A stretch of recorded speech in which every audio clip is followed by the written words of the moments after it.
Bismillahirrahmanirrahim. Alhamdulillahirabbil alamin. Nahmaduhu wa nasta'inuhu wa nastaghfiruh. Wa na'udzu billahi min syururi anfusina wa min sayyiati a'malina. May yahdihillahu fala mudhillalah wa may yudlil fala hadiyalah. Asyhadu an la ilaha illallah wa asyhadu anna Muhammadan abduhu wa rasuluh. Amma ba'. Assalamualaikum warahmatullahi taala wabarakatuh. Pertama sekali, marilah kita sama-sama memanjatkan kesyukuran kepada Allah Subhanahu Wa Taala yang telah mengurniakan pelbagai nikmat, iaitu nikmat iman, nikmat Islam, juga nikmat kesihatan yang mengizinkan kita berkumpul dalam majlis ilmu pada hari ini. Selawat dan salam kepada Nabi Muhammad SAW, ahli keluarga baginda, sahabat baginda, serta insan-insan yang menjejaki langkah baginda. Semoga dalam majlis ilmu ini kita mendapatkan rahmat dan keampunan daripada Allah Subhanahu Wa Taala, kerana Rasulullah SAW telah bersabda dalam hadis yang maksudnya adalah, barang siapa yang menempuh satu jalan untuk menuntut ilmu, maka Allah Subhanahu Wa Taala akan memudahkan baginya jalan untuk ke syurga. InsyaAllah, di dalam majlis ilmu yang mulia pada hari ini, kita akan membincangkan sebuah hadis yang bertajuk wujub man'az zulmi wa daf'i. Maksudnya adalah kewajipan mencegah kezaliman dan mencegahnya. Oleh itu, saya akan mulakan dengan membacakan hadisnya terlebih dahulu. An Anas bin Malik radhiyallahu anhu qala Rasulullah sallallahu alaihi wasallam, unsur ahaka zaliman aw mazluman, faqala rajul unsuruhu iza kana mazluman, afara'aita iza kana zaliman kaifa ansuruh? Qala tahjizuhu aw tamnu'uhu minaz zulmi fa inna zalika nasu, rawahul Bukhari. Maksudnya, daripada Anas bin Malik radhiyallahu anhu, dia berkata bahawa Nabi Muhammad SAW bersabda, tolonglah saudaramu baik dia berbuat zalim atau dia dizalimi. Melalui konteks ayat tersebut dapat difahami bahawa ia adalah salah satu saranan daripada Rasulullah SAW supaya kita sentiasa membantu saudara se-Islam, sama ada si fulan tersebut dizalimi ataupun berbuat zalim. Ada seorang lelaki bertanya, "Ya Rasulullah, saya menolongnya jika dia dizalimi.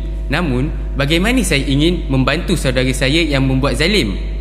Rasulullah menjawab, "Engkau tahannya dan cegahnya daripada melakukan kezaliman itu. Itulah cara menolongnya."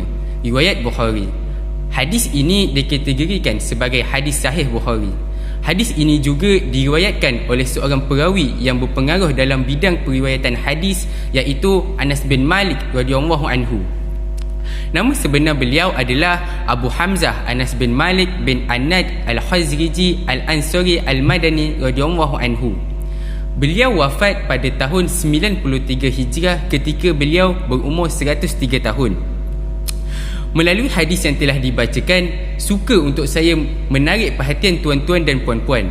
Apakah yang dimaksudkan dengan zalim? Menurut Kamus Dewan Bahasa dan Pustaka, zalim bermaksud tidak adil ataupun tidak berperi kemanusiaan. Manakala zalim dalam ajaran Islam bermaksud meletakkan sesuatu perkara bukan pada tempatnya. Baiklah, berdasarkan firman Allah Subhanahu Wa Taala dalam surah Al-Imran ayat ke-104, maksudnya, dan hendaklah di antara kamu satu golongan yang menyeru kepada kebajikan, menyuruh berbuat makruf dan mencegah daripada perkara mungkar, dan mereka itulah orang-orang yang beruntung.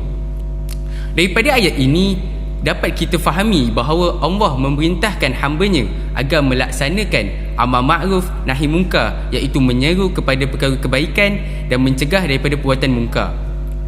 Seperti yang kita ketahui, perbuatan mungkar dan zalim telah menjadi suatu normalisasi atau suatu kezaliman dalam kalangan masyarakat pada hari ini.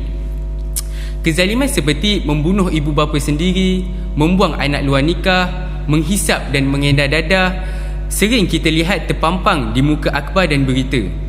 Oleh itu, menjadi tanggungjawab kita sebagai umat Islam untuk mencegah kezaliman ini.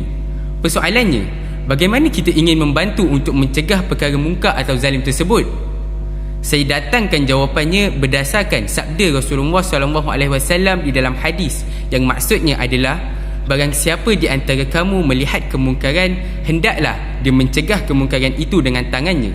jika dia tidak mampu, cegahlah ia dengan lisan, dan jika tidak mampu, cegahlah ia dengan hati, dan itulah selemah-lemah iman. Hadis ini mengajarkan kita tentang 3 tahap untuk kita mencegah perkara yang zalim, iaitu tangan, lisan dan hati. Baiklah, mencegah kezaliman menggunakan tangan bermaksud menggunakan kuasa yang dimiliki oleh seseorang individu dengan menghalang berlakunya sesuatu perkara yang mendatangkan kemurkaan Allah Subhanahu Wa Taala mengikut kemampuan dan kuasa masing-masing. Sebagai contoh, seorang pemimpin bagi sesebuah kerajaan yang berkuasa dalam kepimpinan negara itu menggunakan kuasanya dalam mencegah perbuatan seperti rasuah, yang di mana perbuatan tersebut jelas menzalimi insan yang ditindas. Seterusnya, kaedah yang kedua adalah mencegah kezaliman menggunakan lisan. Maksud menggunakan lisan adalah dengan cara menasihati dan menegur untuk perkara kebaikan. Imam Al-Nawawi meriwayatkan daripada Abu Al-Qasim Al-Kushairi, dan kata-kata ini disandarkan kepada Ali bin Abi Daqaq. Barang siapa yang diam akan sesuatu kebenaran, dia adalah syaitan bisu. Kaedah yang terakhir adalah mencegah kezaliman menggunakan hati. Kewajipan mencegah dengan hati tidak mungkin terlepas daripada diri setiap Muslim. Rasulullah SAW bersabda, yang maksudnya apabila dilakukan suatu kesalahan di atas muka bumi, sesiapa yang menyaksikannya lalu membencinya adalah seperti orang yang tidak berhadapan dengannya. Sesiapa yang tidak menyaksikan kesalahan itu lalu dia reda dengan maksiat itu adalah seperti orang yang menyaksikannya. Ibnu Rajab Al-Hanbali mengulas hadis di atas dengan katanya, sesiapa yang menyaksikan perbuatan mungkar lalu membenci di dalam hatinya adalah dia seperti orang yang tidak menyaksikannya. Manakala sesiapa yang tidak menyaksikannya lalu dia reda dengan kemungkaran merupakan antara seburuk-buruk perkara yang diharamkan. Baiklah, sebagai penutup kalam, ingin saya tegaskan di sini bahawa menentang kezaliman dan menolak kemungkaran adalah suatu kewajipan ke atas setiap Muslim mengikut kemampuan masing-masing. Reda dan tidak mencegah kemungkaran yang berlaku di hadapan mata adalah satu dosa besar yang sangat ditegah oleh syarak. Syekh Muhyiddin, iaitu salah seorang ulama yang terkenal, ada berkata, ketahuilah bahawa bab amar ma'ruf dan nahi mungkar telah diabaikan oleh orang ramai sejak zaman yang panjang. Jika kita terus membutakan mata tentang hal ini, dibimbangi, Allah akan menurunkan bala dan azabnya kepada orang-orang yang baik serta orang-orang yang jahat. Jadi marilah sama-sama kita sentiasa beringat dan berusaha mencegah kezaliman di dunia ini. Mudah-mudahan Allah reda dengan usaha kita semua dan memberikan ganjaran pahalanya. Wallahu a'lam. Assalamualaikum warahmatullahi taala wabarakatuh.